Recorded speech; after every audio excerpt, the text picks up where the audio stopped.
11ஆம் வகுப்பு. புதிய புத்தகம். அரசியல் அறிவியல். பாடத்தின் தலைப்பு சமூக நீதி. அடுத்தது கற்றலின் நோக்கங்கள் பற்றி பார்க்கலாம். சமூக நீதி என்ற கருத்தாக்கத்தின் பல்வேறு பரிணாமங்கள். சமூக நீதியின் முக்கியத்துவம். பகிர்ந்தளிப்பு நீதியின் பொருள் மற்றும் முக்கியத்துவமும் சமூக படிநிலையில் இதன் தாக்கமும். ஜான் ரால்சன் நியாயமான மற்றும் நேர்மையான சமுதாயம். தமிழகத்தில் சமூக நீதி இயக்கங்கள். உறுதியான நடவடிக்கை. நேர்மறை பாகுபாடு பற்றிய கருத்தாக்கம். அரசியல் கொள்கை. சாதி பாகுபாடுகளும் அதன் பின் விளைவுகளும். சமத்துவ சமுதாயம். இட ஒதுக்கீட்டுக் கொள்கையும் அதன் தேவையும். வாழ்க்கை தரத்தை உயர்த்துவதில் அரசாங்கத்தின் பங்கு. சலுகைகளும் அதன் தாக்கமும். அடுத்தது சமூக நீதி என்றால் என்ன பற்றி பார்க்கலாம். சமூகம் உருவாக்கும் எதிர்மறை மதிப்பீடுகள் சமத்துவமின்மையே ஏற்றத்தாழ்வை உருவாக்குகிறது. சமூக அதிகாரத்தை கைக்கொள்வதில் ஏற்படும் போட்டிகளே ஒடுக்குமுறைகள் தோன்றிட காரணங்களாகும். தங்களுக்கென உருவாக்கிக் கொண்ட இயல்பான அடையாளக் கூறுகளை தற்காத்துக் கொள்வதற்கு அதிகார அமைப்புகளை கைப்பற்றிக் கொள்ள எண்ணுகின்றனர். பன்மைத்துவ மான சமூக அமைப்பில் தனித்த ஒரு குழுவினர் மட்டும் சமூக மேலாதிக்கம் பெற்றவர்களாக உருவெடுப்பது அநீதியான போக்காகும். சமூக மேலாதிக்க உணர்வினை பெற்ற இன, மத, மொழி, சாதி மற்றும் பண்பாட்டுக் குழுவினர் மற்ற குழுவினரின் சமூக உரிமைகளை பறித்தெடுக்க முயலும்போது அல்லது தடுக்கும்போது சமூக பகை முரண்கள் உருவாகின்றன. தங்கள் மீதான மேலாதிக்கத்தை மறுத்து தங்களுக்கு உரிய உரிமைகளை சமமாக பெற்றிட நடத்துகிற போராட்ட உணர்வினையே சமூக நீதி என்கிறோம். அடுத்தது சமூக படிநிலைகளின் பின்புலம் பற்றி பார்க்கலாம். இந்தியாவில் புராதன காலத்து மரபு சார்ந்த சிந்தனையால் உருவான வருணாசிரம தர்மா சமூக படிநிலை மேல் கீழ் என்னும் பாகுபாட்டைக் கொண்டிருக்கின்றது. வருண படிநிலை அமைப்பு சதர் வருண அமைப்பு, 4 வருண அமைப்பு, அந்தணர், சத்திரியர், வைசியர், சூத்திரர் என்று அழைக்கப்படுகிறது. பிறப்பின் அடிப்படையில் பேணப்படும் இப்பாகுபாடு தலைமுறைகளாக தொடர்வதால் சமூகத்தில் ஆழமான ஏற்றத்தாழ்வுகள் உருவாயின. அடுத்தது இந்திய அரசமைப்புச் சட்டம் 1949 பிரிவு 15(4) பற்றி பார்க்கலாம். சமூக மற்றும் கல்வியில் பிற்படுத்தப்பட்ட வகுப்பினர் அல்லது பட்டியல் சாதி மற்றும் பழங்குடியினரின் முன்னேற்றத்திற்கான சிறப்பு திட்டங்கள் உருவாக்குவதற்கு அரசமைப்புச் சட்ட விதி 29(2) தடையாக இருக்காது. அடுத்தது இந்திய அரசமைப்புச் சட்டம் 1949 பிரிவு 16(4) பற்றி பார்க்கலாம். அரசு பணியில் போதிய அளவு பிரதிநிதித்துவம் பெறாத அனைத்து பிற்படுத்தப்பட்ட வகுப்பினருக்கான பணி நியமனங்களில் இட ஒதுக்கீடு வழங்க மேற்கொள்ளப்படும் செயல்களுக்கு இவ்விதி தடையாக இருக்காது. அடுத்தது இன, மத, மொழி சிறுபான்மையினருக்கான பிரகடனம் டிசம்பர் 18, 1992 பற்றி பார்க்கலாம். அடுத்தது பிரகடனத்தின் முக்கிய அம்சங்கள் பற்றி பார்க்கலாம். சிறுபான்மை மக்கள் தனிப்பட்ட முறையிலும் பொதுவாழ்விலும் எந்த வகையான பாகுபாடும் குறுக்கீடும் இன்றி சுதந்திரமாக தங்கள் பண்பாட்டை பின்பற்றவும், மதத்தை கடைபிடிக்கவும், பிரச்சாரம் செய்யவும், மொழியை பயன்படுத்தவும் உரிமை பெற்றவர்கள் ஆவர். சிறுபான்மை மக்கள் தங்களுக்கான அமைப்புகளை உருவாக்கவும் பராமரிக்கவும் உரிமை உண்டு. சிறுபான்மையினர் தங்கள் வரலாறு, மரபுகள், மொழி மற்றும் பண்பாடு பற்றிய அறிவை வளர்த்துக் கொள்ளவும் ஒட்டுமொத்த சமுதாயம் பற்றி அறிந்து கொள்வதற்கும் சிறுபான்மை மக்களுக்கு உரிய வாய்ப்புகள் அளிக்கப்பட வேண்டும். ஏற்கனவே உள்ள மனித உரிமைகள் மற்றும் அடிப்படை சுதந்திரத்திற்கு இந்த பிரகடனம் எந்த வகையிலும் ஊறு விளைவிப்பதாக அமையக்கூடாது. இந்தியா பல்வேறு தட்ப வெட்ப புவிசார் நிலவியல் அமைப்பு கொண்ட பன்மைத்துவ நாடாகும். பல்வேறு மொழிகள் பேசும் தேசிய இனங்கள் வெவ்வேறு பண்பாட்டுடன் வாழ்ந்து வருகின்றனர். எனினும் இந்திய சமூக வளர்ச்சி போக்கில் ஏற்றத்தாழ்வுகள் வர்ண அமைப்பின் அடிப்படையில் அமைந்த படிநிலைகளால் உருவாகியுள்ளன. இத்தகைய ஏற்றத்தாழ்வுகளால் நலிவுற்ற பிரிவினரின் வாழ்க்கை மேம்பட அவர்களையும் அரவணைத்து வளர்ச்சி பெற்றன. நமது அரசமைப்புச் சட்டம் பல்வேறு விதமான வழிகாட்டு நெறிமுறைகளை முன்மொழிகிறது. இயற்கை வளங்களோ தொழில் வளர்ச்சியோ இல்லாத பகுதிகளுக்கு ஏற்ப சிறப்பு திட்டங்களை மாநில அரசு உருவாக்கிக் கொள்ள அரசமைப்புச் சட்டம் அனுமதி வழங்கியுள்ளது. அதனடிப்படையில் சமூகத்தில் கல்வி, பொருளாதாரத்தில் பின்தங்கியுள்ள நலிந்த பிரிவினருக்கு சிறப்பு சட்டங்கள் மற்றும் சலுகைகளையும் அரசமைப்புச் சட்ட வழிகாட்டுதலின்படியே அரசு வழங்கியுள்ளது. அனைத்து தரப்பினரையும் உள்ளடக்கிய வளர்ச்சி மற்றும் தன்னிறைவு பெற்ற சமூக வளர்ச்சிக்கு என்று சமூக நீதியை அடித்தளமாக கொண்ட சிறப்பு ஏற்பாடுகள் இன்றியமையாத தேவையாக உள்ளன. நமது நாட்டின் சமூக மக்களாட்சி தழைத்திடவும் பன்மைத்துவம் வலிமை பெறவும் இன மத பிரிவினர்கள் குழுக்கள் தங்கள் அடையாளங்களுடனும் அதிகார பகிர்வுடனும் சகிப்புத்தன்மை உணர்வுடனும் வாழ்வதற்கான சமூக ஏற்பாடே சம வாய்ப்பு என்பதாகும். தொழில் புரட்சியை தொடர்ந்த மேலை ஐரோப்பிய சமூக அமைப்பில் ஏற்பட்ட பிரிவினை உணர்விற்கு பொருளாதாரம் அடிப்படை காரணமாகும். இந்திய சமூக அமைப்பில் ஏற்பட்டுள்ள பாகுபாடுகள் வைதிக புராணங்கள் அடிப்படையில் நால்வர்ண அமைப்பாக பாகுபடுத்தப்பட்டிருக்கிறது. சமூகத்தின் உற்பத்தி கருவிகளான நிலம் மற்றும் இயற்கை வளங்களை உடைமையாக்கிக் கொள்ளும் வாய்ப்பை பெறுகிறவர் முதலாளியாகவும் அத்தகைய உற்பத்தி கருவிகளை பெற முடியாமல் தடுக்கப்பட்டு ஏழ்மை நிலையை அடைந்தவர்கள் தொழிலாளிகளும் ஆவார். நிலம் மற்றும் வளங்களை பெறும் வாய்ப்பு ஏற்படுகிற போது அவரின் வர்க்கமும் மாற்றம் அடைகிறது. எனவே பொருளாதார அடிப்படையில் முதலாளி தொழிலாளி என சமூக பிரிவினை ஏற்பட்ட மேலை ஐரோப்பிய நாடுகளில் தொழிலாளி முதலாளி ஆவதற்கு சமூகத்தில் நிரந்தர தடைகள் ஏதும் இல்லை. ஆனால் புராதன நூல்களின் அடிப்படையில் உருவான நால்வர்ண பாகுபாட்டு முறையில் யாரும் தத்தம் வருணங்களை மாற்றிக்கொள்ள முடியாது. பிறப்பு முதல் இறப்பு வரை ஒரே வருணத்தில் மட்டுமே இருக்க வேண்டிய சமூக தடை உள்ளது. வருண அமைப்பு தனிமனித மாண்புகளையும் உரிமைகளையும் மறிக்கிறது. ஆனால் இந்திய அரசமைப்பு சட்டம் சரியான சமூக கண்காணிப்பு முறைகளையும் சட்டப்பூர்வமான நீதி வழங்கும் முறையினையும் கடைபிடித்து வருகின்றது. அவ்வாறு வழங்கப் பெறும் நீதி வருண வர்க்க வேறுபாடுகளை களைவதுடன் சமத்துவ கண்ணோட்டத்துடனும் அமைந்திருக்கிறது எனலாம். இந்திய அரசமைப்பு சட்டம் மக்களாட்சி நெறிமுறைகளின்படி பாதிக்கப்பட்ட அனைவருக்கும் அதிகாரத்தை பகிர்ந்தளித்து அவர்களின் சமூக பொருளாதார வாழ்க்கையினை பாதுகாக்கிறது. இத்தகைய சமூக வளர்ச்சிக்கான மாற்று செயல்முறைகளை கடைபிடிப்பதன் மூலம் சமூக விடுதலையும் சமூக நீதியும் உறுதிப்படுத்தப்படுகின்றன. எனவே உயிரோட்டமான சமூக நீதி இந்தியாவின் ஒற்றுமையையும் ஒருமைப்பாட்டு உணர்வையும் பேணிக் காத்து நீதி பகிர்வினையும் மக்களாட்சி மாண்பினையும் உறுதி செய்கிறது. அடுத்தது சமத்துவம் நிலவ சமூக நீதி அவசியம் பற்றி பார்க்கலாம். சமத்துவம் வேண்டும் என்று அனைவருமே ஏற்றுக்கொள்ளும் அதே நேரம் ஏற்றத்தாழ்வுகளும் பாகுபாடுகளும் நம்மை நிலைகுலைய வைக்கின்றன. வசதிகளில் வாய்ப்புகளில் பணிச்சூழலில் என்று பல தளங்களில் நிலவும் சமத்துவமின்மை பற்றி நாம் என்ன சொல்லப் போகிறோம்? இது போன்ற ஏற்றத்தாழ்வுகளும் பாகுபாடுகளும் நமது வாழ்வில் தவிர்க்க முடியாத மற்றும் நிரந்தரமான அம்சங்கள் என்று கருத முடியுமா? இவ்வாறு வாய்ப்புகள் இன்றி தவிக்கும் மக்கள் நமது நாட்டின் வளர்ச்சிக்கும் முன்னேற்றத்திற்கும் பங்களிப்பு செய்ய நாம் கூடுதலாக என்ன செய்ய வேண்டும்?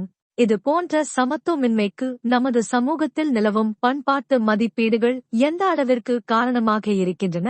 இது மாதிரியான கேள்விகள் பல ஆண்டுகளாகவே நம் நாட்டினரை மட்டுமல்ல உலகெங்கிலும் பெரும் அதிர்வுகளை உருவாக்கி வந்திருக்கின்றன. அதனால்தான் சமத்துவம் என்பது சமூக அரசியல் கோட்பாட்டில் முதன்மையான இடத்தை பிடித்திருக்கிறது என்றால் அது மிகையில்லை. முதலில் சமத்துவம் என்ற கோட்பாடு எதை சுட்டிக்காட்டுகிறது? நாம் அனைவரும் சமம் என்றால் அதன் உண்மையான பொருள் என்ன? சமத்துவத்தை உறுதி செய்வது எப்படி? அவ்வாறு உறுதி செய்வதன் வழியாக நாம் சாதிக்க நினைப்பது என்ன? வருமானத்தில் இருக்கும் ஏற்றத்தாழ்வுகளை மட்டுமே நாம் சரி செய்ய நினைக்கிறோமா? எந்த மாதிரியான சமத்துவத்தை நாம் நிலைநாட்ட முயல்கிறோம்? நாம் எத்தனைக்கும் சமத்துவம் யாருக்கானது? அடுத்தது சிறப்பு முன்னுரிமைக்கான தேவைகள் பற்றி பார்க்கலாம். சமூக அடையாளங்களை முன்னிறுத்தி ஒருவருக்கு வாய்ப்பு மறுக்கப்படுவது அநீதி. அதுவே சமத்துவமின்மையை உருவாக வழிகோலுகிறது. இனம், மொழி, சாதி, பாலினம், மதம் போன்ற வேறுபாடுகள் இருந்தாலும் மனிதர்கள் அனைவரும் தங்களது தனித்துவமான திறமையினை முன்னெடுத்துச் சென்று வாழ்வில் வெற்றி பெற வாய்ப்புகள் சம அளவில் வழங்கப்பட வேண்டும். சமூக அரசியல் கோட்பாடுகளில் மிக முக்கியமான அம்சமாக கருதப்படுவது இயற்கையாகவே மனிதர்களே. தம் நிலவும் வேறுபாடுகளுக்கும் சமூக கலாச்சார ரீதியாக இருக்கும் பாகுபாடுகளுக்குமான வேறுபாடு போல தனிநபர் விருப்பங்கள், திறமைகள் இயல்பானவை, தனித்துவமானவை. ஒருவருக்கான அங்கீகாரமும் மதிப்பும் தனி நபர்களின் சாதனைகள் தனி நபரின் திறமைக்குமாக இருக்க வேண்டும்.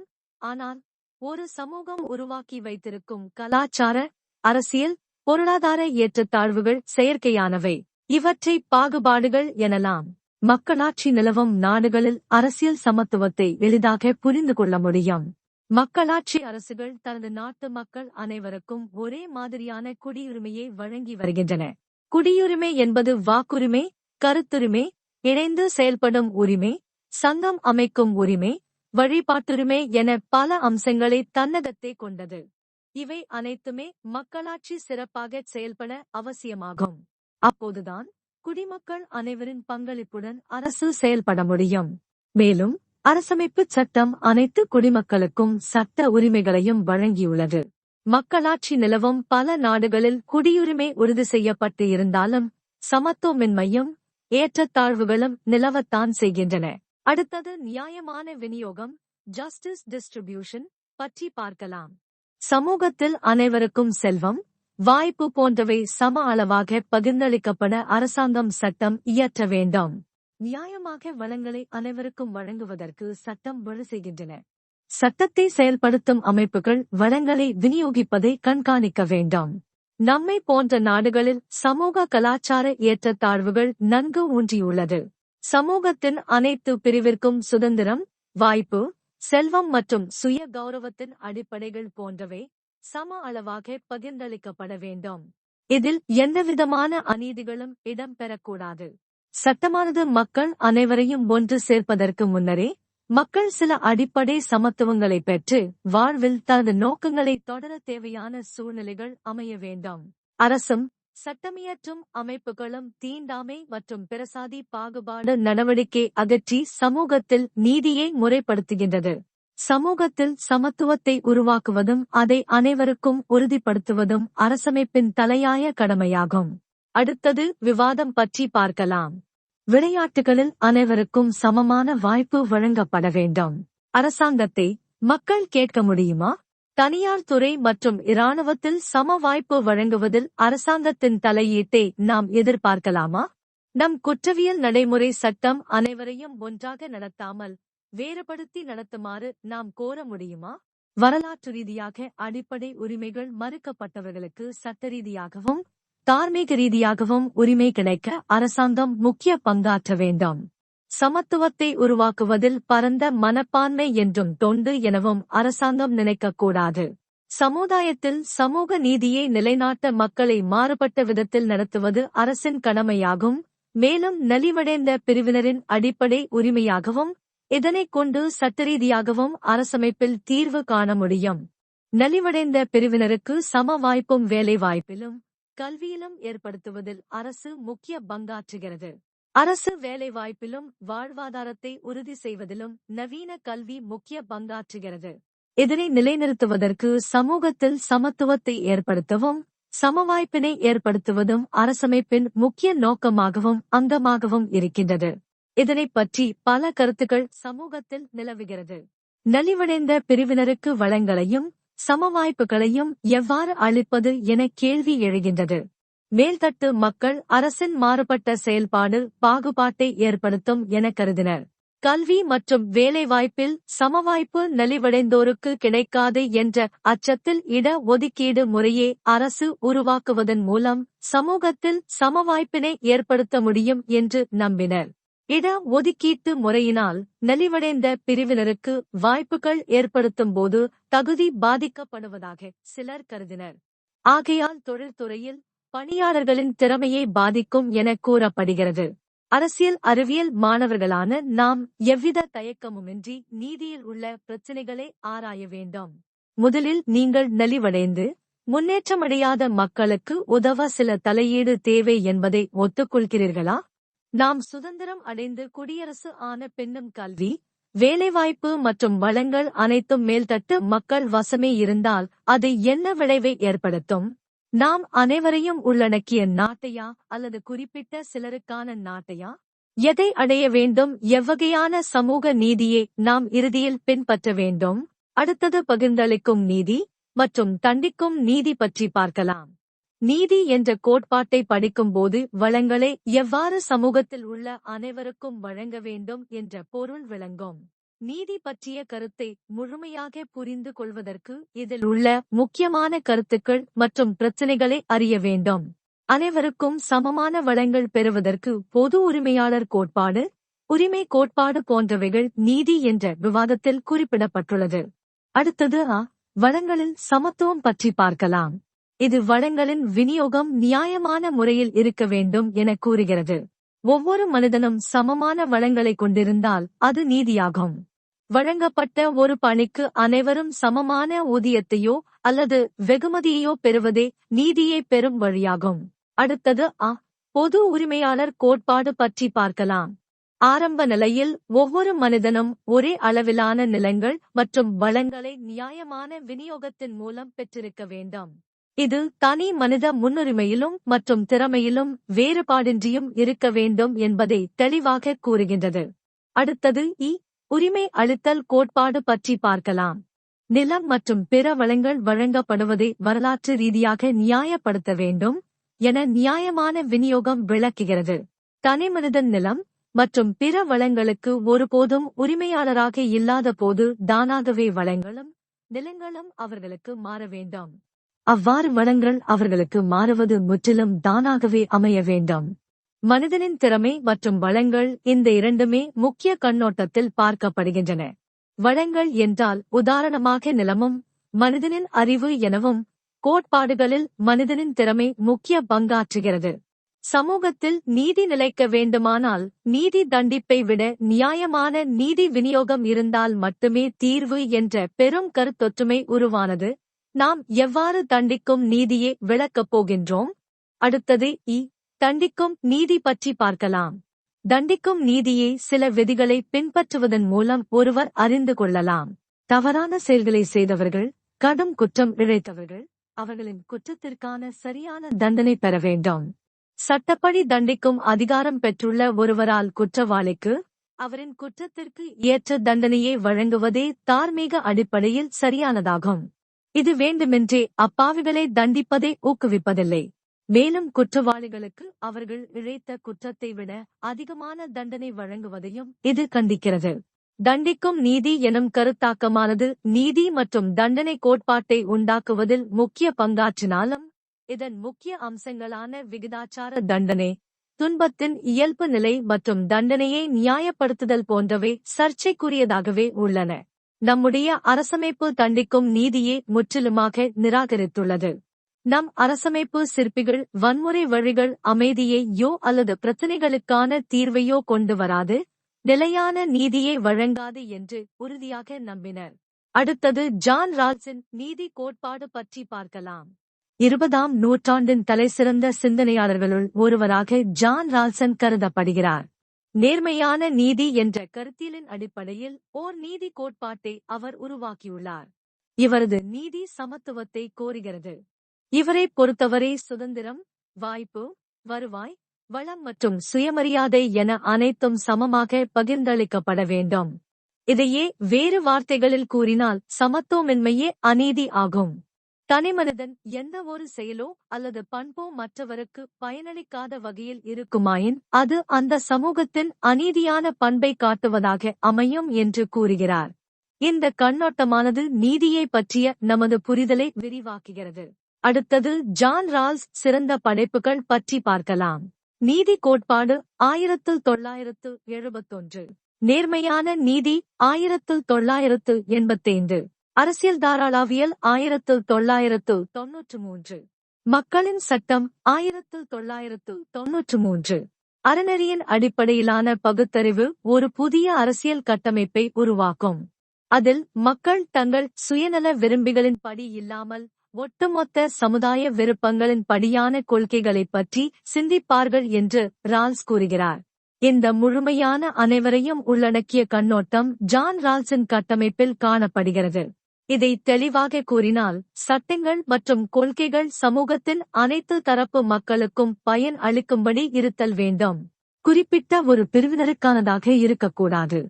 இந்த நியாயமானது இரக்கத்தினாலோ அல்லது பெருந்தன்மையினாலோ இல்லாமல் காரண அறிவின் வெளிப்பாடாக இருத்தல் வேண்டும்.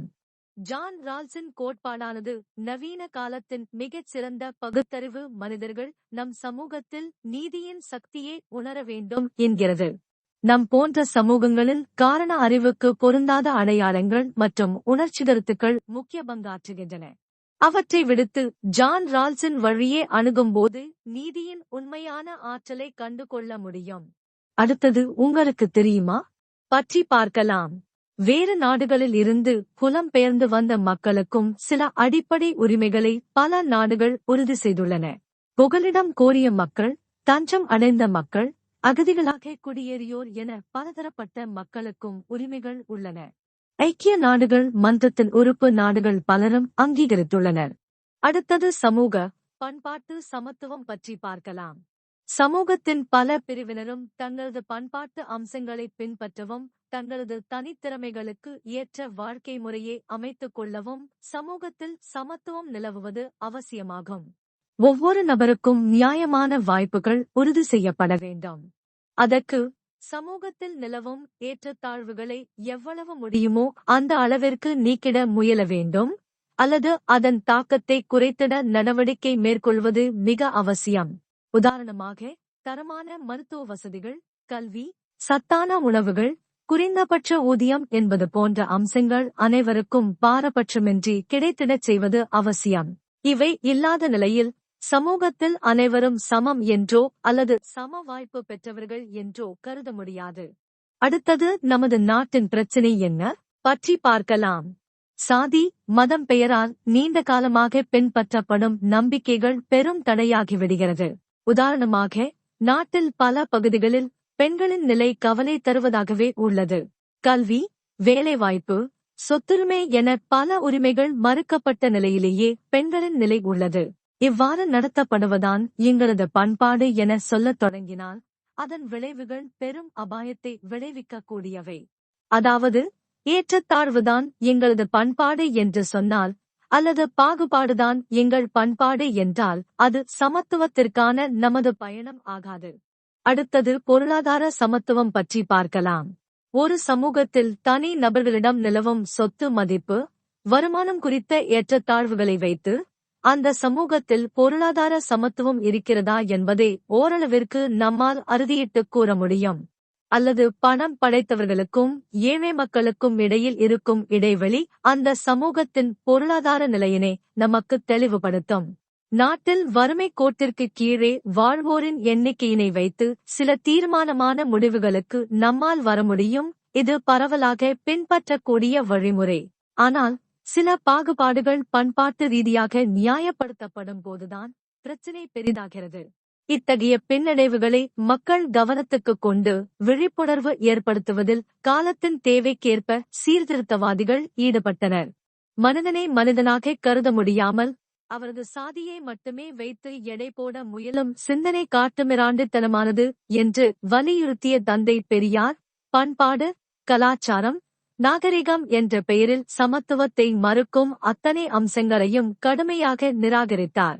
பெண்களை அடிமைப்படுத்த நாம் உருவாக்கி வைத்திருக்கும் அத்தனை சமூக அமைப்புகளையும் வன்மையாக கண்டிக்கும் பெரியார், சாதி, மத, பாலின பேதமற்ற சமூகமே உயரிய சமூகம் என்று அறிவித்தார். மொழி மேல் வெறியும் தங்களது பண்பாடு மேல் தீவிர பற்றும் கொண்டுள்ள நபர்களால் நவீன சமூகத்தை உருவாக்க முடியாது என்று திட்டவட்டமாக வாதாடினார். இவ்வாறு சமத்துவத்தின் பல்வேறு பரிமாணங்களை நமக்கு பலரும் முன்வைத்துள்ளனர். இதுவரை சமூகத்தில் தங்களது குடும்ப மரபு, பிறப்பு இவற்றின் அடிப்படையில் உயர் இடத்தையும் பெரும் அங்கீகாரத்தையும் பெற்ற நபர்களின் சிறப்பு நிலை முடிவுக்கு வர வேண்டாம். பிறப்பின் அடிப்படையில் சமூகத்தில் ஒருவரின் தகுதி நிர்ணயிக்கப்படுவது சமத்துவமின்மையில் முதன்மையான அம்சம் எனலாம். இதை நிராகரித்து அனைவரும் சமம், எனவே எந்தவொரு தகுதிக்கும் அங்கீகாரத்திற்கும் பொதுவான தேர்வு முறையினை பின்பற்றிட முயல்வது சமத்துவத்திற்கான முதல் படி. இதுவரை உலகின் பல நாடுகளில் ஏழை மக்களுக்கு வாக்களிக்கும் உரிமை மறுக்கப்பட்டு இருக்கிறது. பெண்களை கல்வி கற்கவும் பொது இடங்களில் பணி செய்யவும் தடை செய்திருக்கும் நாடுகள் பல. நமது நாட்டில் ஒரு சில கடைநிலை பணிகளைத் தவிர சாதி ரீதியாக பிற்படுத்தப்பட்ட மக்களுக்கு உயர் பதவிகளை பெறுவதில் இருக்கும் பெரும் தடைகள் நாமறிந்ததே. இது மாதிரியான பாகுபாடுகளை களைந்திட காலம் காலமாக தொடரும் பல சிறப்பு தகுதிகள் முடிவுக்கு கொண்டு வரப்பட வேண்டும். சில நேரங்களில் குறிப்பிட்ட சமூக பிரிவினருக்கு தொடர் புறக்கணிப்புகள் காரணமாக சிறப்பான அல்லது கூடுதல் கவனம் தேவைப்படுகிறது. அப்போது மட்டுமே உண்மையான சமத்துவத்தை நாம் நெருங்குகிறோம் என்று பொருள். எனவே வரலாற்று ரீதியாக நிகழ்ந்திருக்கும் அநீதிகளை இனம் கண்டால் மட்டுமே சமத்துவம் என்பதன் முழு பொருளையும் நாம் எட்ட முடியும். அரசின் சமச்சீர் நடவடிக்கைகளில் முக்கியமானது இடஒதுக்கீடு. கல்வி, வேலை வாய்ப்பில் குறிப்பிட்ட அளவு இடங்களை ஒதுக்கீடு செய்து இதுவரை வாய்ப்பு மறுக்கப்பட்ட பிரிவினருக்கு முன்னுரிமை வழங்குவதே இதன் அடிப்படை நோக்கம். ஆனால் இது பாகுபாடின் மறுவடிவமே என்று வாதிடும் சிலரும் உண்டு. இடஒதுக்கீட்டின் மூலம் திறமையின்மை புதிய அங்கீகாரம் பெற்றுவிடும் எனவும் சாதிரீதியான பாகுபாடு களையப்படாமல் உறுதிப்பட்டுவிடும் என்றும் இடஒதுக்கீட்டின் எதிர்ப்பாளர்கள் வாதிடுகின்றனர். பன்னெடுங்காலமாக தொடர்ந்து வந்த சாதி, மத பாலின ஏற்றத்தாழ்வுகளை மிக விரைவாக நம்மால் களைய முடிந்தால் அது வரவேற்கத்தக்கதே.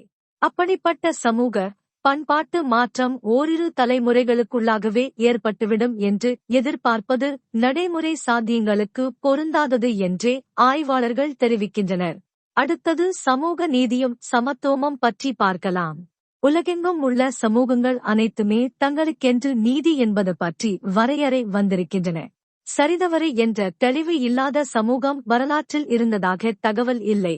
சமூகம் ஏற்றுக்கொண்ட நல்ல செயல்கள், சமூகம் மறுக்கும் அல்லது நிராகரிக்கும் செயல்கள் அந்த சமூகத்தின் தர்மம் என்று வழங்கப்படலாயிற்று. இந்த தர்மத்தை மீறும் நபர்கள் மீது தயவுதாட்சணியமின்றி நடவடிக்கை எடுக்கவும் தண்டனை வழங்கவும் அரசன் தவறக்கூடாது என்பதே முக்கியமான தர்மம் என்று நமது நாட்டில் மட்டுமல்ல பல நாடுகளிலும் நிலவிய நியதியாக இருந்திருக்கிறது.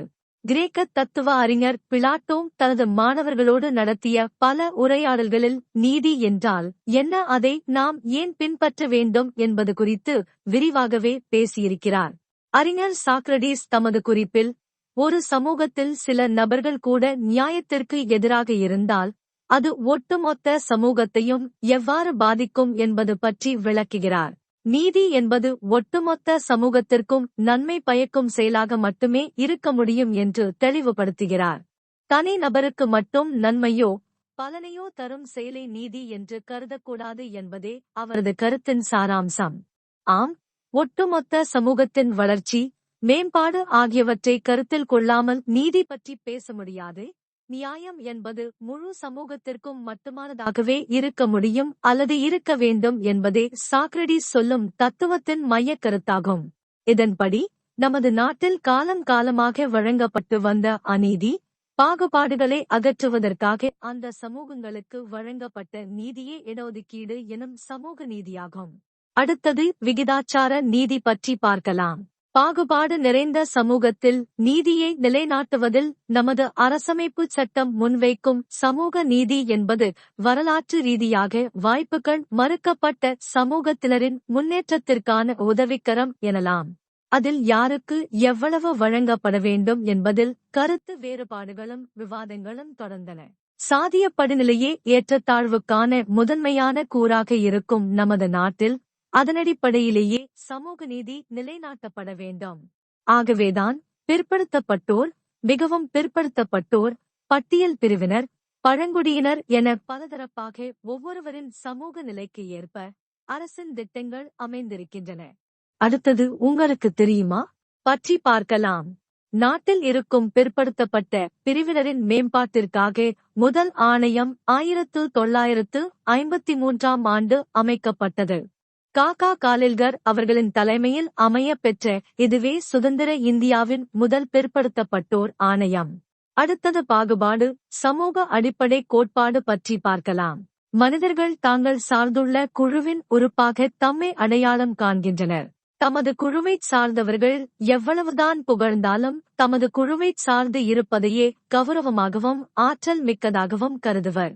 பாகுபாடு என்பது ஒருவர் தாம் சார்ந்த குழுவின் உறுப்பினர் என்ற அடிப்படையை இல்லாமலாக்குவது அல்லது இயற்கை மூல வளங்களை அணுகுவதில் இருந்து தடுப்பது. மேலும் இதில் செல்வம் முக்கிய பங்கு வகிக்கிறது. ஒரு குழுவில் ஒருவரின் தகுதி அல்லது சுய மரியாதையை உருவாக்குவதில் மறைமுகமான ஊக்கம் அவரது செல்வத்தால் ஏற்படுகிறது என்று பாகுபாடு எனும் புறக்கணிப்பு அல்லது ஒதுக்கல் குறித்து சமூக உளவியலாளர்கள் மதிப்பிடுகிறார்கள். இதை சமூக அடையாள கோட்பாடு எனலாம். குறைவான சமூக ஏற்பு அளிக்கப்படும் மனிதர்கள் வெளிக்குழுவினர் போல மதிப்பிழப்பதாகவும் சமத்துவமின்மை அடிப்படையில் அத்தகைய மனிதர்கள் எதிரிகளாக பார்க்கப்படுவதாகவும் தொடக்கட்ட ஆய்வுகள் உறுதிப்படுத்துகின்றன. வேறுபட்ட குழுவினர், இன, மத சிறுபான்மையினர், பெண்கள், இயலாமையில் இருப்பவர்கள், வீடற்றவர்கள் மீது காட்டப்படும் எதிர்மறை அணுகுமுறைகள் ஒன்றுடன் ஒன்று வலுவான தொடர்புகளை கொண்டுள்ளன. அடுத்தது உறுதிப்படுத்தும் நடவடிக்கை பற்றி பார்க்கலாம். சமூக பொருளாதார அடிப்படையில் பின்தங்கிய மக்களுக்கு முன்னுரிமை அளிப்பதன் வழியாக சமூக சமத்துவத்தினை உருவாக்குவது உறுதிப்படுத்தும் நடவடிக்கை எனப்படுகிறது. இந்த மக்கள் காலம் காலமாக வரலாற்றுப்பூர்வமாக அடிமைகளாகவும் ஒடுக்கப்பட்டவர்களாகவும் வாழ நிர்பந்திக்கப்பட்டவர்கள். இதனால் உருவாகியுள்ள சமுதாய பொருளாதார இடைவெளிகளை இணைக்க வேலைவாய்ப்புகள் மற்றும் ஊதியங்களில் நிலவும் ஏற்றத்தாழ்வுகளை அகற்றுதல், கல்வி வாய்ப்புகளை அதிகரித்தல், கடந்த காலங்களில் ஏற்பட்ட வலி, காயங்கள் மற்றும் தவறுகளுக்கு நிவாரணம் காணுதல், குறிப்பாக அடிமை மற்றும் அடிமை சட்டங்களால் கடந்த காலங்களில் ஏற்பட்ட சமூக ஏற்றத்தாழ்வுகளுக்கு முன்னுரிமை அளித்தல் ஆகியன உறுதிப்படுத்தும் நடவடிக்கைகளில் அடங்கும். உதாரணமாக, அமெரிக்காவில் 5 ஆண்டுகளில் அமலான உறுதிப்படுத்தும் நடவடிக்கைகள் மீது 2017 மேற்கொள்ளப்பட்ட ஆய்வில் கருப்பினத்தவர் வேலைவாய்ப்பு பெறுவது, அதாவது பணிகளில் கருப்பினத்தவர் பங்கு குறிப்பிடத்தக்க அளவு 0.8% அதிகரித்துள்ளது என தெரியவந்தது. அடுத்தது அமெரிக்க ஐக்கிய மாநிலங்கள் (USA) பற்றி பார்க்கலாம். சுதந்திரம், பொருளாதாரம், தொழில்நுட்பம் போன்ற துறைகளில் அமெரிக்க ஐக்கிய மாநிலங்கள் முன்னேறி வந்தபோதும் அங்கு நிறத்தின் அடிப்படையில் பாகுபாடு காட்டுவது 20ஆம் நூற்றாண்டின் பிற்பகுதி வரை நீடித்தது. இதை எதிர்த்து அங்கு குடிமை உரிமை போராட்டங்கள் நடந்தன. இதைத் தொடர்ந்து உறுதிப்படுத்தும் நடவடிக்கைகள் 1960களில் அமெரிக்க ஐக்கிய மாநிலங்களில் அறிமுகப்படுத்தப்பட்டது. முதல் உறுதிப்படுத்தும் ஆணை குடியரசுத் தலைவர் ஜான் எஃப் கென்னடி அவர்களால் 1961 வெளியிடப்பட்டது. இது நிர்வாக ஆணை என்று அழைக்கப்படுகிறது. இதன்படி வேலை வாய்ப்புகளில் எந்த தொழிலாளரும் அல்லது விண்ணப்பதாரரும் நிறம், மொழி, இனம், தேசிய பூர்வீகம் அடிப்படையில் பாகுபாடு காட்டக்கூடாது என அரசு கேட்டுக்கொண்டது. 1965 மற்றொரு ஆணையால் இது மாற்றப்பட்டது. இதன்படி தனியான நிர்வாகத் துறை மூலம் தொடர்ச்சியான நேர்மறை செயல்பாடுகளை மேற்கொண்டு வேலை வாய்ப்புகளில் சமத்துவத்தை ஏற்படுத்துவதில் மைய கூட்டாட்சி அரசின் கடமை உறுதிப்படுத்தப்பட்டது. இதன்படி பாலினம் பாதுகாக்கப்பட்ட இனங்களில் கீழ் கொண்டுவரப்பட்டது. 1964 நிறைவேற்றப்பட்ட சிவில் உரிமை சட்டத்தில் நிறுவனங்களில் பாகுபாடற்ற நிலையை உருவாக்க அழுத்தம் கொடுப்பது என்ற உறுதிப்படுத்தும் நோக்கம் சட்டப்பூர்வமாக்கப்பட்டது. 1967 பெண்களுக்கு உறுதிப்படுத்தும் நடவடிக்கை விரிவுபடுத்தப்பட்டது. அடுத்தது ஐக்கிய நாடுகள் பற்றி பார்க்கலாம். அனைத்து வகையான இன பாகுபாடுகளை ஒழிக்கும் உலகளாவிய சிறப்பு கருத்தரங்கம் அமைப்பு ரீதியாக பாகுபாட்டுக்கு உள்ளான சமூகங்களுக்கு நிவாரணம் அளிக்க உறுதிப்படுத்தும் நடவடிக்கை அவசிய தேவை என கையொப்பமிட்ட உறுப்பு நாடுகளை கேட்டுக்கொண்டது. இந்த நடவடிக்கை அமலாக்கம் செய்யப்பட்ட பின்னர் எந்தவொரு இனக்குழுக்கள் இடையிலும் சமத்துவமின்மை நிகழாத வகையில் திட்டங்களை உருவாக்குமாறு அக்கருத்தரங்கம் வலியுறுத்தியது. சில அரசுகளால் கடைபிடிக்கப்பட்ட பாகுபாட்டுக் கொள்கைகளால் பாதிப்புக்குள்ளான சமுதாயங்களுக்கு உறுதிப்படுத்தும் நடவடிக்கைகள் அமலாக்கம் செய்வது அந்நாடுகளின் சமத்துவ கொள்கையில் தேவைப்படுகிறது என்று ஐக்கிய நாடுகள் மனித உரிமை குழு வலியுறுத்தி கேட்டுக்கொண்டுள்ளது. அடுத்தது தென்னாப்பிரிக்காவில் சமூக நீதி சட்டம் பற்றி பார்க்கலாம். 1994 தென் ஆப்பிரிக்கா சமூகம் மக்களாட்சிக்கு மாறியதைத் தொடர்ந்து முன்னர் நிலவிய இன ஒதுக்கல் ஆட்சியின் பாதிப்புகளை அகற்றி சமூகங்கள் இடையே சமத்துவம் ஏற்படும் வழிவகைகளை ஆய்வு செய்து பாதிக்கப்பட்ட சமூகங்களுக்கு ஆதரவாக உறுதிப்படுத்தும் நடவடிக்கைகள் மேற்கொள்ள முடிவு செய்யப்பட்டது. இதன்படி முன்னர் சட்டத்தின் அடிப்படையில் இன ஒதுக்கல் செய்யப்பட்ட பூர்வீக கருப்பினத்தவர்கள், இந்தியர்கள், பழுப்பு நிறத்தவர்கள் ஆகியோருக்கும் வெள்ளை இனத்தவர் உள்ளிட்ட பெண்கள், மாற்றுத்திறனாளிகளுக்கும் முன்னுரிமை அளித்து வேலைவாய்ப்பில் சமத்துவம் அளிக்க சட்டம் இயற்றப்பட்டது. இதன்படி 50 பேருக்கு அதிகமாக பணியாற்றும் நிறுவனங்களில் மேற்கூறிய பாதிக்கப்பட்ட வகுப்பினருக்கு பிரதிநிதித்துவம் அளிக்கும் வகையில் தமக்கு தாமே திட்டம் வகுத்து அரசுக்கு அளித்து ஒப்புதல் அளிக்க வேண்டும். இது கருப்பினத்தவர்களுக்கு பொருளாதார ஆற்றல் அளிக்கும் சட்டத்தின் ஒரு உறுப்பாக வகுக்கப்பட்டிருந்தது. இது குறித்த வழக்கில் கருப்பினத்தவருக்கு முன்னுரிமை வழங்குவதில் தவறில்லை என்று தென்னாப்பிரிக்க உச்சநீதிமன்றம் உத்தரவிட்டுள்ளது. அடுத்தது சீனா பற்றி பார்க்கலாம். சீனாவில் வாழும் சிறுபான்மை தேசிய இனங்களுக்கு கல்வியில் முன்னுரிமை வழங்குவதை உறுதிப்படுத்தும் நடவடிக்கைகள் அமலில் உள்ளன. அடுத்தது ரஷ்யா பற்றி பார்க்கலாம்.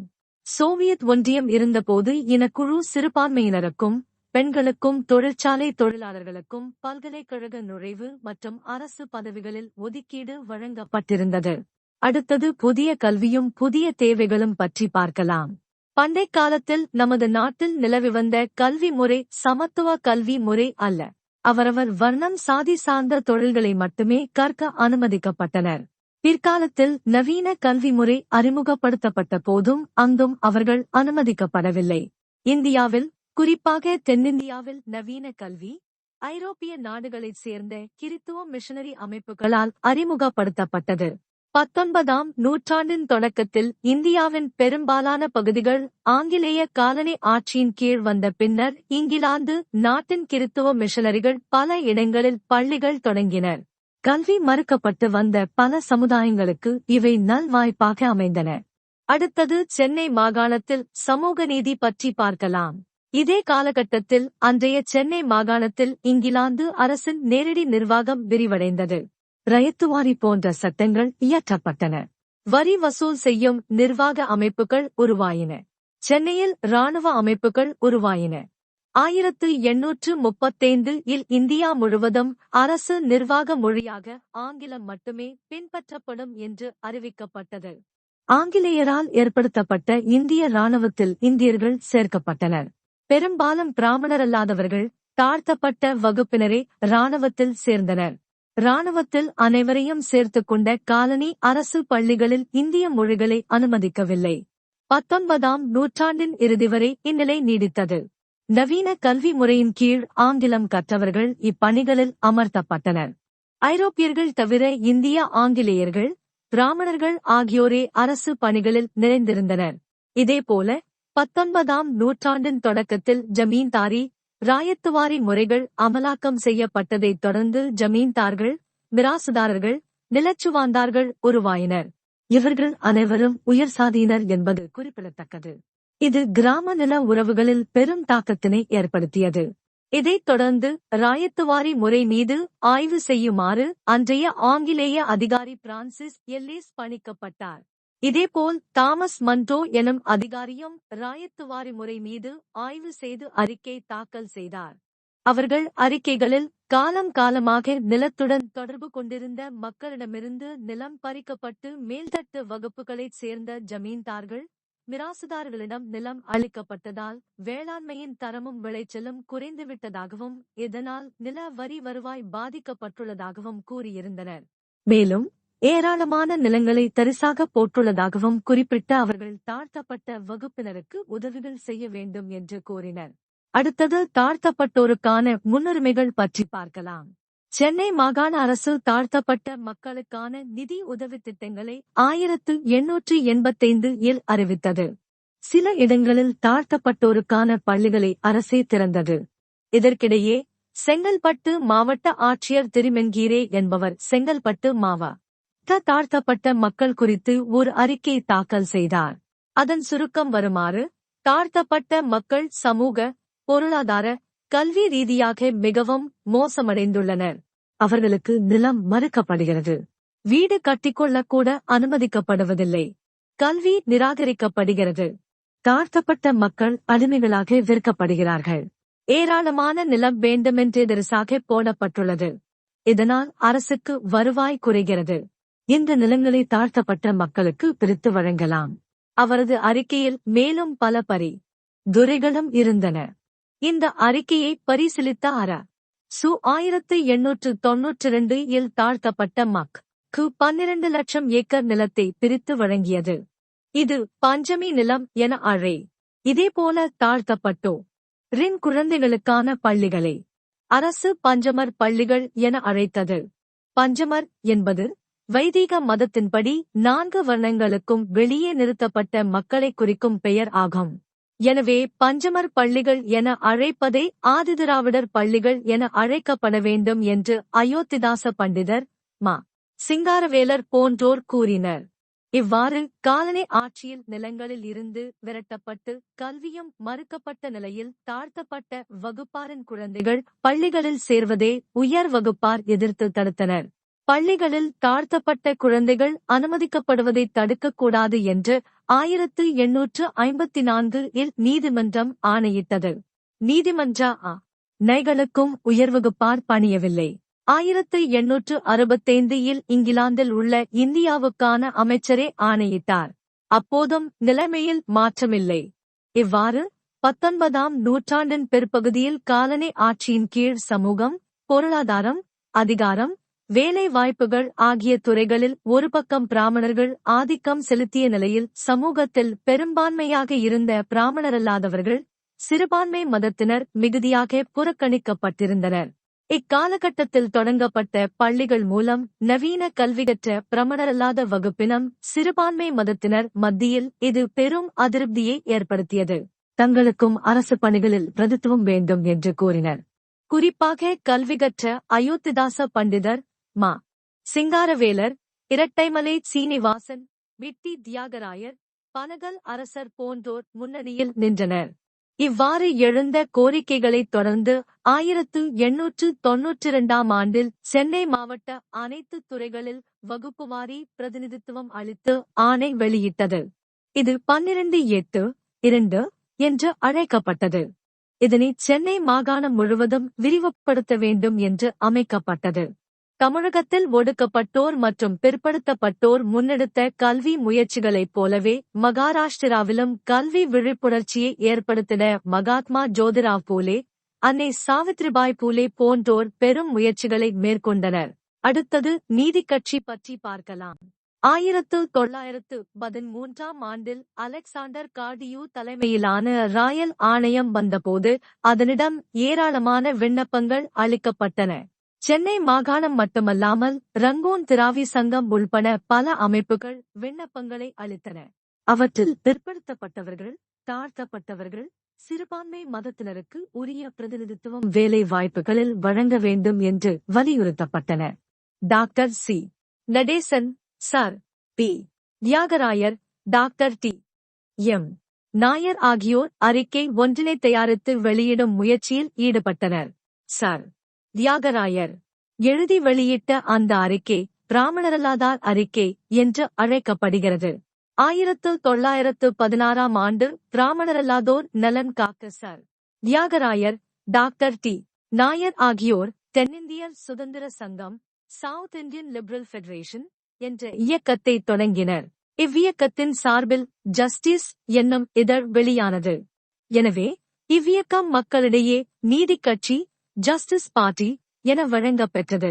இவ்வியக்கம் பிராமணரல்லாதார் மக்கள் மத்தியில் கல்வி, வேலைவாய்ப்பு பெறுவதற்கான வகுப்புவாரி உரிமை குறித்த விழிப்புணர்வை உருவாக்கியது. உயர்கல்வியில் ஆங்கிலம், சமஸ்கிருதம் மட்டும் அனுமதிக்கப்படுவதைக் கண்டித்தும் தமிழ் உள்ளிட்ட பழமையான மொழிகளையும் அனுமதிக்க வேண்டும் என்றும் நீதிக் கட்சி சார்பில் 1915 இல் அரசுக்கு மனு அளிக்கப்பட்டது. 1917 இல் இந்தியா வந்த தூதுக்குழுவை சென்னை மாகாணத்தைச் சேர்ந்த 54 அமைப்புகள் சந்தித்து பிராமணரல்லாதோர் மற்றும் சிறுபான்மை மதத்தினருக்கு உரிய பிரதிநிதித்துவம் வழங்க வேண்டும் என்று கோரினர். அது மட்டுமல்லாமல் வகுப்புவாரி பிரதிநிதித்துவம் கோரி ஆங்காங்கு மாநாடுகள் நடத்தப்பட்டன. அடுத்தது முதல் வகுப்புவாரி பிரதிநிதித்துவ அரசாணை பற்றி பார்க்கலாம். சென்னை மாகாண சட்டமன்றத்தில் நீதிக் கட்சி ஆட்சியில் அமர்ந்ததைத் தொடர்ந்து இக்கோரிக்கைகள் சட்டமன்றத்திலும் எதிரொலித்தன. தொடர்ந்து நீதிக் கட்சி உறுப்பினர்கள் எழுப்பிய கோரிக்கைகள் மட்டுமல்லாமல் இவற்றுக்கு மக்கள் ஆதரவு அதிகரித்ததன் காரணமாக ஏற்பட்ட அழுத்தத்தின் காரணமாக அரசு அனுமதி அளித்ததன் பேரில் அரசு பணியிடங்களில் வகுப்புவாரி இட ஒதுக்கீடு அளித்து 1921 இல் தீர்மானம் நிறைவேறியது. இது வகுப்புவாரி பிரதிநிதித்துவ அரசாணை என்று அழைக்கப்படுகிறது. இந்திய வரலாற்றில் இது குறிப்பிடத்தக்க வளர்ச்சி ஆகும். காலம் காலமாக ஒடுக்கப்பட்டு வந்த பிரிவினர்கள் தாங்களும் சமூக, பொருளாதார இழிவுகளில் இருந்து விடுதலை பெற்று சுயமரியாதையுடனும் சமத்துவத்துடனும் எதிர்காலத்தில் வாழ முடியும் என்ற நம்பிக்கையை அளித்தது. எல்லா அரசு பணிகளிலும் பிராமணர் அல்லாதவர்களை அவர்களுக்கு குறைந்தபட்ச கல்வித் தகுதி இருந்தாலே போதும் என்று கருதி வேலைவாய்ப்பு வழங்க வேண்டும். கிறிஸ்தவர்கள், முகமதியர்கள், தாழ்த்தப்பட்டவர்கள் என அனைவரும் அரசு பணிகளில் அமர்த்தப்பட வேண்டும். இதற்கான ஒரு நிலையான ஆணை வெளியிட வேண்டும். 100 ரூபாய்க்கு மேல் சம்பளம் வாங்கும் உத்தியோகமாக இருந்தால் 75% அளவு மக்களை அது அடையும் வரை 7 ஆண்டு காலம் வரை அமலில் இருக்கும் வண்ணமும் இவ்வாணை அமலில் இருக்க வேண்டும் எனும் தீர்மானத்தினை சட்டசபையின் உறுப்பினரான முனுசாமி கொண்டு வந்தார். இத்தீர்மானத்தை முன்மொழிந்து பேசிய சர் ஆர். கே. சண்முகம், இந்த வரலாற்று முக்கியத்துவம் வாய்ந்த தீர்மானத்தை நாம் நிறைவேற்றினால் நம் எதிர்கால சந்ததி நம்மை எல்லாம் நமது நாட்டுக்கு உரிமை வாங்கி தந்தவரென்றே கொண்டாடும் என்று குறிப்பிட்டார். அத்தீர்மானத்தை வழிமொழிந்த டாக்டர் சி. நடேசனார், எங்கள் மக்களுக்கு வேலைகளில் சரியான பிரதிநிதித்துவம் தரப்படாவிட்டால் நாங்கள் வரி கொடுக்க மாட்டோம் என்று பேசினார். காங்கிரஸ் கட்சியில் தீவிரமாக இயங்கி வந்த தந்தை பெரியார் ஜஸ்டிஸ் கட்சியினரின் கருத்துக்களை ஆதரித்தார். காங்கிரஸ் கட்சிக்குள்ளும் வகுப்புவாரி பிரதிநிதித்துவம் கோரிக்கையை எழுப்பினார். 1925ஆம் ஆண்டு காஞ்சிபுரத்தில் நடைபெற்ற காங்கிரஸ் மாநாட்டில் அரசு கல்வி, வேலைவாய்ப்புகளில் வகுப்புவாரி பிரதிநிதித்துவம் கோரும் தீர்மானத்தை பெரியார் கொண்டு வந்தார். இதற்கு காங்கிரஸ் தலைமை அனுமதி மறுத்ததைத் தொடர்ந்து அவர் காங்கிரஸில் இருந்து வெளியேறினார். 1928 வாக்கில் இரா. முத்தையா அவர்களின் தலைமையில் நீதி கட்சி செயல்பட்ட போது அரசின் எல்லா துறைகளிலும் பணி நியமனங்கள் முறைப்படுத்தப்பட்டு அரசாணையின் மூலம் வகுப்புவாரி பிரதிநிதித்துவம் நிரந்தரமாக்கப்பட்டது. அடுத்தது முதல் சட்டத்திருத்தம் பற்றி பார்க்கலாம். இந்தியா சுதந்திரம் அடைந்து இந்திய அரசமைப்புச் சட்டம் நடைமுறைக்கு வந்தபின் அதில் குறிப்பிடப்பட்டிருந்த சட்டப் பிரிவுகளைக் காட்டி தமிழகத்தில் வகுப்புவாரி ஆணை பின்பற்றப்படுவதால் மருத்துவக் கல்லூரியில் தனக்கு இடம் கிடைக்கவில்லை எனக் கூறி செண்பகம் துரைராஜன் என்பவர் 1951ஆம் ஆண்டு உயர்நீதிமன்றத்தில் வழக்கு ஒன்றினைத் தொடர்ந்தார். இவ்வழக்கினை விசாரித்து தீர்ப்பு வழங்கிய உயர்நீதிமன்றம் தமிழகத்தில் பின்பற்றப்படும் வகுப்புவாரி ஆணையானது அரசமைப்புச் சட்டத்திற்கு முரணானது என்று தீர்ப்பளித்தது. உச்சநீதிமன்றமும் அத்தீர்ப்பினை உறுதி செய்தது. எனவே தமிழகத்தில் பின்பற்றப்பட்டு வந்த வகுப்புவாரி இடஒதுக்கீடு முறை ரத்து செய்யப்பட்டது. வகுப்புவாரி முறை ரத்து செய்யப்பட்டதை எதிர்த்து தமிழகத்தில் போராட்டங்கள் எழுந்தன. எனவே தந்தை பெரியார் உடனடியாக அரசமைப்புச் சட்டம் திருத்தம் செய்யப்பட வேண்டும் என்று கோரிக்கை விடுத்தார். தமிழகத்தில் தந்தை பெரியார் தமிழக காங்கிரஸ் தலைவராக இருந்த கு.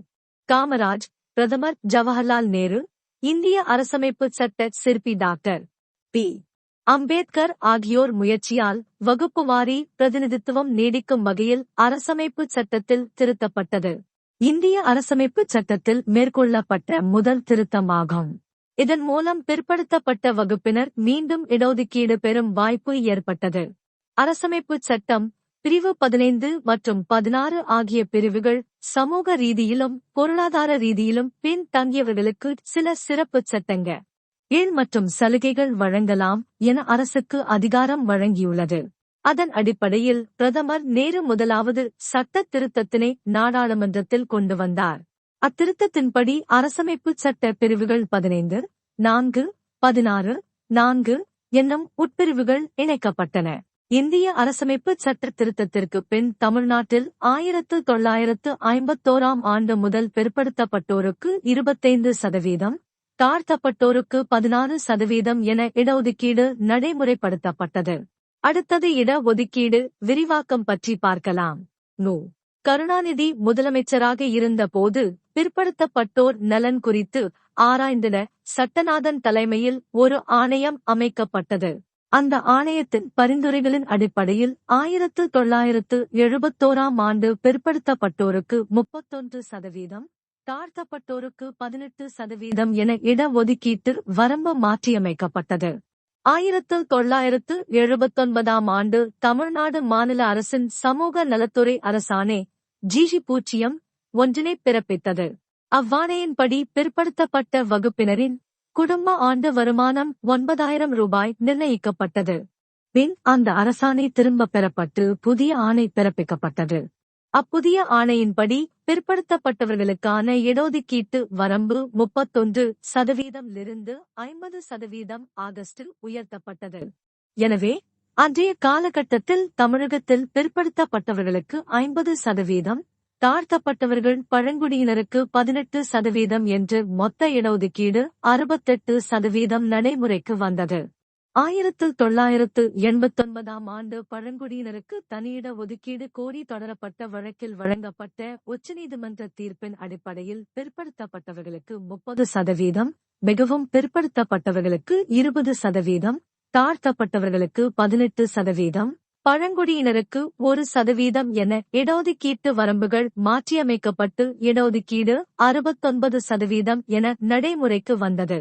அடுத்தது மத்திய அரசின் இடஒதுக்கீடு மண்டல் ஆணையம் பற்றி பார்க்கலாம். வி. சிங் ஆட்சியின் போது மண்டல் ஆணையத்தின் பரிந்துரைகளை ஏற்றுக்கொள்வதாக அறிவித்தார். அதன் அடிப்படையில் மத்திய அரசின் வேலை வாய்ப்புகளில் பிற்படுத்தப்பட்டவர்களுக்கு 27% இடஒதுக்கீடு வழங்கி மத்திய அரசு ஆணை பிறப்பித்தது. அதனை எதிர்த்து இந்திரா சகானி இடஒதுக்கீட்டு முறையானது சட்டத்தின் முன் அனைவரும் சமம் என்னும் அரசமைப்பு சட்ட விதிகளை மீறும் வகையில் அமைந்துள்ளது. எனவே இடஒதுக்கீட்டு முறையினை ரத்து செய்திட வேண்டும் என உச்சநீதிமன்றத்தில் வழக்கு தொடுத்தார். அவ்வழக்கினை விசாரித்த நீதிமன்றம் வி. சிங் தலைமையிலான அரசு பிற்படுத்தப்பட்டோருக்கு வழங்கிய 27% இடஒதுக்கீடு செல்லும் என்று தீர்ப்பளித்தது. மேலும் இடஒதுக்கீட்டின் அளவு 50%த்திற்கு மிகாமல் பார்த்துக் கொள்ள வேண்டும் எனவும் தீர்ப்பில் குறிப்பிட்டிருந்தது. அரசியல் சட்டத்தில் உச்சவரம்பு குறித்து குறிப்பிடப்படாத நிலையில் உச்சநீதிமன்றம் 50% என்று உச்சவரம்பினை நிர்ணயித்தது.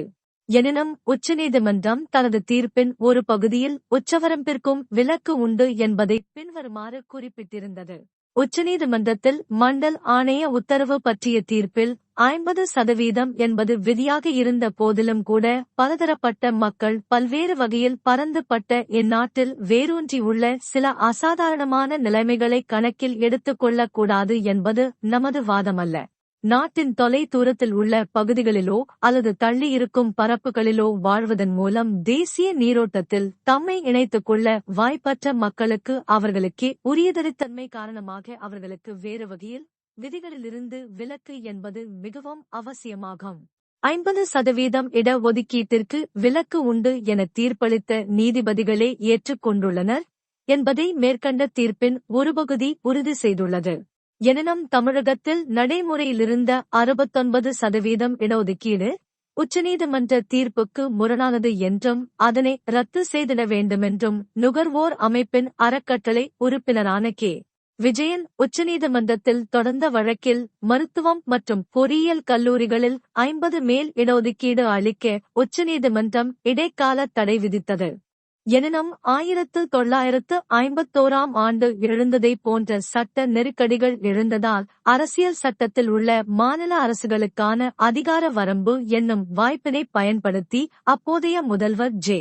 ஜெயலலிதா அவர்களின் தலைமையிலான தமிழ்நாடு அரசு அரசியல் சட்ட பிரிவு 31(c) directive principles of state policy இனை பயன்படுத்தி தனிச்சட்ட மசோதா ஒன்றினை டிசம்பர் 30, 1993 அன்று தமிழ்நாடு சட்டமன்றத்தில் நிறைவேற்றியது. அதன்பின் தமிழ்நாட்டில் பின்பற்றப்பட்ட 69% இடஒதுக்கீடு குறித்த தமிழ்நாடு அரசின் தனிச்சட்ட மசோதாவிற்கு ஜூலை 19, 1994 அன்று அன்றைய குடியரசுத் தலைவர் ஒப்புதல் அளித்ததால் தமிழகத்தில் பின்பற்றப்படும் 69% இடஒதுக்கீடு உரிய சட்ட பாதுகாப்பினை பெற்றுவிட்டது. தமிழக அரசின் இச்சட்டத்தினை எதிர்த்தும் வழக்கு தொடரும் சூழலை தவிர்க்க இந்திய அரசமைப்பு சட்டத்தின் 9வது அட்டவணையில் சேர்க்க தமிழக அரசு பெரும் முயற்சி எடுத்தது. நாடாளுமன்றத்தில் மேற்கொள்ளப்பெற்ற 76வது அரசியல் சட்ட திருத்தத்தின் மூலம் தமிழக அரசின் இடஒதுக்கீட்டுச் சட்டம் இந்திய அரசியல் சட்டத்தின் 9வது அட்டவணையில் இணைக்கப்பெற்றது. அத்துடன் நவம்பர் 1992 16 தேதி முதல் இச்சட்டம் முன்தேதியிட்டு நடைமுறைக்கு வந்ததாகவும் அறிவிக்கப்பட்டது. இடஒதுக்கீட்டு முறை என்பது அரசு அதிகாரங்களை பெறுவதற்கான தற்காலிக முயற்சியே ஆகும். சமூக மாற்றம் நிகழ்ந்திடவும் உண்மையான சமூக நன்மதிப்பு உருவாக்கிடவும் சாதிய அடக்கு முறைகள் ஒழிந்து சமத்துவம் பிறந்திட வேண்டும். அத்தகைய சமத்துவம் பிறப்பதற்கான வழிமுறைகளுள் ஒன்று சாதி கலப்பு திருமணங்களாகும். சாதிகளுக்குள்ளேயே நடைபெறும் திருமணங்களே சாதி கட்டமைப்பை வலிமைப்படுத்தி வருவதுடன் சமத்துவம் உருவாவதற்கான தடைக்கல்லாகவும் இருக்கின்றன. எனவே சாதி மறுப்பு திருமணங்களும் முற்போக்கான உயர் எண்ணங்களுமே உண்மையான சமூக மாற்றத்தை முன்னெடுக்கும் கருவிகளாகும். அடுத்தது பிற்படுத்தப்பட்டோர் ஆணையம் பற்றி பார்க்கலாம். இந்திய அரசியல் சட்ட பிரிவு 340 இன்படி சமூக அடிப்படையிலும் கல்வி அடிப்படையிலும் பிற்படுத்தப்பட்ட வகுப்புகள் எவை என அடையாளம் கண்டிடவும் மற்றும் அவர்களின் நிலை குறித்து ஆய்வு செய்து அரசுக்கு பரிந்துரைகளை வழங்கவும் பிற்படுத்தப்பட்டோர் ஆணையம் அமைத்திடவும் குடியரசுத் தலைவருக்கு அதிகாரம் அளிக்கிறது. அதனடிப்படையில் இந்திய அரசு பின்வரும் 2 பிற்படுத்தப்பட்டோர் ஆணையங்களை இதுவரை அமைத்துள்ளது. அடுத்தது 1. திரு காகா கலேல்கர் ஆணையம் பற்றி பார்க்கலாம். காகா கலேல்கர் ஆணையம் என்றழைக்கப்படுகிற முதலாவது பிற்படுத்தப்பட்டோர் ஆணையம் ஜனவரி 29, 1953 அன்று அமைக்கப்பட்டது. இவ்வாணையத்தில் காகா கலேல்கர் உட்பட 11 பேர் இடம் பெற்றிருந்தனர்.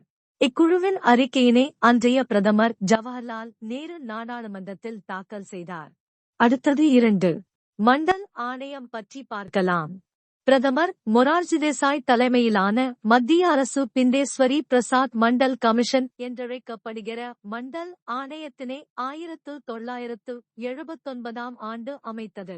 இது பிற்படுத்தப்பட்ட வகுப்பினருக்கான 2வது ஆணையமாகும். இவ்வாணையத்தின் செயலராக எஸ். கில் செயல்பட்டார். பிற்படுத்தப்பட்ட வகுப்பினர் குறித்து ஆய்வு செய்திட 1979 ஆண்டு பி. மண்டல் தலைமையிலான குழு ஒன்று அமைக்கப்பெற்றது. அக்குழு இந்தியா முழுவதிலும் சுற்றுப்பயணம் மேற்கொண்டது. இவ்வாணையம் 11 காரணங்களை அடிப்படையாக கொண்டு சமூக அடிப்படையிலும் கல்வி அடிப்படையிலும் 3743 சாதிகள் பிற்படுத்தப்பட்ட வகுப்புகளாக உள்ளன என அடையாளம் கண்டது. மண்டல் தன் அறிக்கையின் முகப்புரையில் வகுப்பு வாரி பிரதிநிதித்துவத்திற்கு மெட்ராஸ் முன்னோடியாக இருப்பதுடன் அம்மாநிலமே பிற்படுத்தப்பட்ட வகுப்பார்களுக்கு பிரதிநிதித்துவத்தை வழங்கியுள்ளது என்று குறிப்பிட்டிருப்பதன் மூலம் தமிழ்நாடு சமூக நீதியின் பிறப்பிடமாகவும் முகவரி ஆகவும் இருப்பதை அறியலாம். மக்கள் தொகையில் 52% உள்ள பிற்படுத்தப்பட்ட வகுப்பார்க்கு மத்திய அரசு பணிகளில் 27% வழங்கிட மண்டல் ஆணையம் பரிந்துரைத்தது. இவ்வாணையத்தின் பரிந்துரையை ஏற்றுக்கொண்டு ஆகஸ்ட் 13, 1990 ஆண்டு பிரதமர் வி. சிங் தலைமையிலான தேசிய முன்னணி அரசு மத்திய அரசு பணிகளில் மட்டும் பிற்படுத்தப்பட்ட வகுப்பாருக்கு 27% இடஒதுக்கீடு வழங்கி ஆணை பிறப்பித்தது. இவ்வாணை ஆகஸ்ட் 13, 1990 தேதி முதல் அமல் செய்யப்பட்டுள்ளது. இதன் மூலம் மத்திய அரசு பணிகளில் சமூக அடிப்படையிலும் கல்வி அடிப்படையிலும் பிற்படுத்தப்பட்ட வகுப்பினர் மத்திய அரசு பணிகளில் வேலைவாய்ப்பு பெறும் வாய்ப்பு ஏற்பட்டுள்ளது. அடுத்தது இந்திரா சகானி வி. இந்திய யூனியன் AIR 1993 SC 477 பற்றி பார்க்கலாம். இது மண்டல குழு வழக்கு எனவும் அழைக்கப்படும். பிரதம மந்திரி மொரார்ஜி தேசாய் தலைமையில் 1979 ஆண்டு ஜனவரியில் பி. மண்டல் தலைமையில் சட்டப்பிரிவு 340 படி பின்தங்கிய வகுப்பினருக்கான 2வது ஆணையம் ஏற்படுத்தப்பட்டது. பட்டியல் இனத்தவர் மற்றும் பழங்குடியினர் SC சென்ட் மக்களை தவிர்த்து இதர பிற்பட்ட வகுப்பினர் மொத்த மக்கள் தொகையில் 52% இடம் பெற்றுள்ளனர். அரசு பதவியில் 27% இட ஒதுக்கீடு செய்தால்தான் அது பட்டியல் இனத்தவர் மற்றும் பழங்குடியினர் SC சென்ட் இதர பிற்பட்ட வகுப்பினருக்கான OBC மொத்த 50% இட ஒதுக்கீடு ஆகும் என இந்த ஆணையம் பரிந்துரை செய்தது. மண்டல ஆணைய அறிக்கை சமர்ப்பித்த பிறகு எந்த ஒரு நடவடிக்கையும் மற்றும் செயல்பாடும் இல்லை. பாராளுமன்றத்தில் இருமுறை 1982 மற்றும் 1983 ஆண்டுகளில் மண்டல் ஆணையம் அறிக்கை மீது விவாதம் மட்டுமே நடைபெற்றது. 1990 ஆண்டு ஆகஸ்ட் 13 தேதி வி. சிங் அரசாங்கம் ஒரு ஆணையின் மூலம் மண்டல் ஆணையம் அறிக்கையின் பரிந்துரையை ஏற்றுக்கொண்டு 27% இட ஒதுக்கீடு சமூகத்தில் பிற்பட்ட வகுப்பினருக்கு இந்திய அரசு பணிகளில் வழங்கியது. அடுத்தது சமூக நீதியை மேம்படுத்துதல் பற்றி பார்க்கலாம். சமூக நீதியை ஏற்படுத்துவதில் இட ஒதுக்கீடு முக்கியமான கருவியாக உள்ளது. கல்வி மற்றும் வேலை வாய்ப்புகளில் இட ஒதுக்கீட்டு முறை சமூக நீதியை நிலைநாட்டுகிறது என்பதை உணர வேண்டும். பிறப்பின் அடிப்படையில் யாவரும் யாருக்கும் உயர்ந்தவர் மற்றும் தாழ்ந்தவரும் இல்லை என்பன சமதர்ம தத்துவத்தின் அடிப்படையாகவும் சமூக நீதிக்கு இன்றியமையாத ஒன்றாகவும் கருதப்படுகின்றன. தன் பிறப்பின் அடிப்படையில் பயன்பெறுபவர்கள் அது இந்த நவீன உலகத்திற்கு பொருந்தாது என உணர வேண்டும். சமூகத்தில் உள்ள அனைவருடனும் உணர்வுபூர்வமாகவும் சமத்துவத்துடன் இருப்பதே நவீன மனிதனாக இருப்பதற்கு அவசியமாகும். சமீப காலத்தில் சொத்துக்கள் மற்றும் ஆடம்பர பொருள்களை கொண்டும் ஒருவரை மதிப்பிடும் போக்கு அதிகரித்து வருவது வருத்தம் அளிக்கக்கூடிய ஒன்றாகும். சமீபகால நோக்கங்கள் நம்மை நவீனமாக்குகின்றன. நவீன இந்தியாவை உருவாக்க அனைத்து துறைகளிலும் முழுமையான மாற்றம் தேவை. ஆகையால்தான் நவீன இந்தியா எனும் கருத்தாக்கம் சமூக நீதியை இயற்கையாகவே உள்ளடக்கியதாக இருக்கிறது. அடுத்தது உங்களுக்கு தெரியுமா பற்றி பார்க்கலாம். 1979 ஆண்டு இந்திய அரசாங்கத்தால் பின்தங்கிய வகுப்பிற்கான 2வது ஆணையம் பி. மண்டல் தலைமையில் உருவாக்கப்பட்டது. பின்தங்கிய மக்களின் சமூக கல்வியினை மேம்படுத்த வழிமுறைகள், திட்டங்கள் பற்றிய பரிந்துரைகள் கேட்கப்பட்டன. இந்த ஆணையம் அரசு பதவிகளில் 27% சமூக மற்றும் பொருளாதாரத்தில் நலிவடைந்த பின்தங்கிய வகுப்பை சேர்ந்த மக்களுக்கு அளிக்கப்பட வேண்டும் என்று பரிந்துரைத்தது. 1980 ஆண்டு டிசம்பர் மாதம் மண்டல் ஆணையம் அதன் அறிக்கையை உள்துறை அமைச்சராக இருந்த ஜெயில் சிங்கிடம் சமர்ப்பித்தனர். அப்போது பி. மண்டல், இந்த அறிக்கையை தயார் செய்வதில் அதிகமான உழைப்பை கொடுத்துள்ளோம்.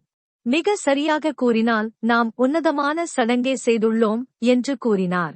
அடுத்த 10 ஆண்டுகளுக்கு இந்த மண்டல் ஆணைய அறிக்கை உள்துறை அலுவலகத்திலேயே இருந்தது. அதை தேசிய முன்னணி அரசில் பிரதமராக இருந்த வி. சிங் 1938 முதல் 2001 வரை 1990 ஆண்டு நடைமுறைப்படுத்தினார். அந்த நேரத்தில் மண்டல் ஆணைய பரிந்துரைகள் பெரும் விவாதங்களை நாடு முழுவதும் ஏற்படுத்தியது. தேசிய அரசியலில் பெரும் குழப்பங்கள் ஏற்பட்டன. சந்தர்ப்பவாத அரசியலை செய்வதாக வி. சிங் குற்றஞ்சாட்டப்பட்டார். எந்தவொரு பெரிய தேசிய கட்சியும் மண்டல் ஆணைய பரிந்துரைகளுக்கு ஆதரவாக இல்லை. சில அமைப்புகள் மற்றும் பிரிவினர் இந்த பரிந்துரைகளை எதிர்த்து உச்சநீதிமன்றத்தில் வழக்கு தொடுத்தனர். இருதரப்பு வாதங்களையும் 11 நீதிபதிகளைக் கொண்ட உச்சநீதிமன்ற அமர்வு கேட்ட பின்பு உச்சநீதிமன்றம் இந்த மண்டல் ஆணையத்தின் பரிந்துரைகள் செல்லும் என தீர்ப்பளித்தது. அந்த அமர்வின் பெரும்பான்மை நீதிபதிகள் இந்த 1992 ஆண்டு தீர்ப்பை வழங்கினர். ஆனால் அதே சமயத்தில் பரிந்துரைகளில் சில மாற்றங்களை செய்ய அரசை உச்சநீதிமன்றம் கேட்டுக்கொண்டது. செப்டம்பர் 1993 8ஆம் தேதி பணியாளர் மற்றும் பயிற்சி துறையின் ஒப்பந்தம் மேற்கொள்ளப்பட்டது. இதன்பின் அறிக்கை பற்றிய சர்ச்சை முடிவிற்கு வந்து திட்டம் தொடர ஆரம்பித்தது. அடுத்தது கலைச்சொற்கள் குளோசரி பற்றி பார்க்கலாம். சகோதரத்துவம். சாதி, இன, மதம், மொழி என்ற பேதங்களில்லாமல் அனைத்து மனிதர்களையும் சகோதர சகோதரிகளாக பாவிக்கும் மனப்பாங்கு. சுரண்டல். வளங்களை தேவைக்கதிகமாக பயன்படுத்துவதும் குறைந்த ஊதியத்திற்கு அதிக உழைப்பை பணியாளர்களிடம் பெறுவதும். சமத்துவ சமுதாயம். வர்க்க, இன, பொருளாதார, மொழி, மத பேதங்களில்லாமல் அனைவரையும் சமமாக நடத்தும் சமுதாயம். தனிச்சலுகைகள். ஒரு சில குறிப்பிட்ட நபர்களுக்கு அவர்களின் பதவியின் காரணமாகவோ சிறப்பு திறமைகளின் காரணமாகவோ சாதியின் காரணமாகவோ வழங்கப்படும் சிறப்பு சலுகைகள். சமூக அடையாளம். சமுதாயத்தின் ஒரு பிரிவில் உறுப்பினராக இருப்பதன் மூலம் ஒரு நபருக்கு கிடைக்கும் அடையாளம். நிறவெறி. ஒருவரையோ அல்லது ஒரு குழுவினரையோ அவர்களது நிறத்தின் அடிப்படையில் பாகுபாடாக நடத்துவது. வர்ண அமைப்பு. பிறப்பின் அடிப்படையில் மனிதர்களை வகைப்படுத்திய பழங்கால நடைமுறை. சிறுபான்மையினர். நாட்டின் அல்லது ஒரு பகுதியில் உள்ள மொத்த மக்கள் தொகையில் மத, இன, சாதி அடிப்படையில் குறைவான எண்ணிக்கையில் உள்ளோர். இடஒதுக்கீடு. அரசின் கல்வி மற்றும் வேலைவாய்ப்புகளில் சமூகத்தின் நெளிந்த பிரிவினருக்கு வாய்ப்பளிக்கும் வகையில் அரசமைப்பால் ஏற்படுத்தப்பட்ட ஒரு முறை. பன்மை சமூகம். பல்வேறு மொழி, மத, இன மற்றும் கலாச்சாரங்களைக் கொண்ட மக்கள் ஒன்றாக வாழும் சமூகம். சமூக மாற்றம். ஒரு சமூகத்தில் வாழும் பெரும்பான்மை மக்களின் மன மற்றும் நடவடிக்கைகளில் ஏற்படும் மாற்றம். குடிமை உரிமைகள். ஒரு சமூகத்தில் கண்ணியத்துடன் வாழ்வதற்காக அரசமைப்பினால் உத்தரவாதமளிக்கப்பட்ட உரிமைகள். பொருளாதார சமத்துவம். ஏழை பணக்காரன் என்ற வேறுபாடின்றி அனைத்து மக்களும் சமமான பொருளாதார நிலையில் இருத்தல். நிலப்பிரபுத்துவம். அதிக அளவு நிலங்களை உடைமையாக கொண்டவர்கள். பஞ்சமர்.